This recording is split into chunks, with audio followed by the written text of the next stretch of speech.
And ఫేస్‌లో కూడా చాలా మందికి ఈ పార్ట్ దగ్గర అది కూడా మనకి ఫ్యాట్ ఉంటుంది కదా! ఆ! సో, అలాంటి వాళ్ళకి కూడా ఇది యూజ్ అవుతుందా? లేదంటే ఓన్లీ బాడీకి మాత్రమేనా? ఇది బాడీకి మాత్రమే యూజ్ అవుతది. ఫేస్‌కి గనక మనకి ఎక్సెస్ ఫ్యాట్ ఉంది, డబుల్ చిన్ హ్మ్. ఉంది. అలాంటప్పుడు మనకి అదర్ మెషిన్స్ ఉంటాయి. హైఫు మెషిన్ అని జెప్పేసి, హ్మ్. ఆర్ఎఫ్ అని. అవి చేసుకుంటే మనకు అక్కడ ఫ్యాట్ రిడక్షన్ అనేది జరుగుతుంది. ఇది exclusively for the body. Okay. ఇది ఎవరికి సజెస్ట్ చేస్తారు ఎక్కువగా? లైక్ ఏ ఏజ్ గ్రూప్ వాళ్ళకైతే బెటర్ అంటారు? ఎనీ ఏజ్ గ్రూప్ చేసుకోవచ్చు. ఫస్ట్ ఏంటంటే డైట్ చెప్తాము. హ్మ్. ఇన్ కేస్ వాళ్ళు వెయిట్ లాస్ అవుతూ ఎక్కడైనా స్టబర్న్ ఫ్యాట్ ఉంది అంటే ఇది యాడ్ చేస్తాము.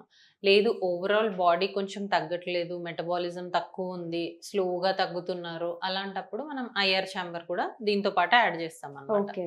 ఇంకొకటి కొంతమందికి ఏమవుతదంటే ఇప్పుడు మనం జనరల్‌గా మనం రోజు డైట్ చేస్తూ ఉంటాం. హ్మ్. ఎక్సర్‌సైజ్‌కెళ్తాం జిమ్‌కి. దేనికెళ్తాము అంటే, మన మజిల్ బిల్డింగ్ కోసం ఎళ్తాం. సో, దీంతో పాటు మజిల్ బిల్డింగ్ మెషిన్ కూడా యాడ్ చేస్తామనమాట. ఓహ్! ఫ్యాట్ లాస్ దీంతో అవుతది. మజిల్ కూడా స్ట్రెంత్ చేసుకోవాలి గదా! సో, ఆ మజిల్ స్ట్రెంత్ చేసుకోవడానికి ఇంకొక మెషిన్ వాడతాం. సో, ఏది గూడా సింగిల్‌గా ఇదొక్కటే మీకు సరిపోతది అలా ఉండదు. Hmm. We have to combine 1 or 2 machines together అన్నమాట.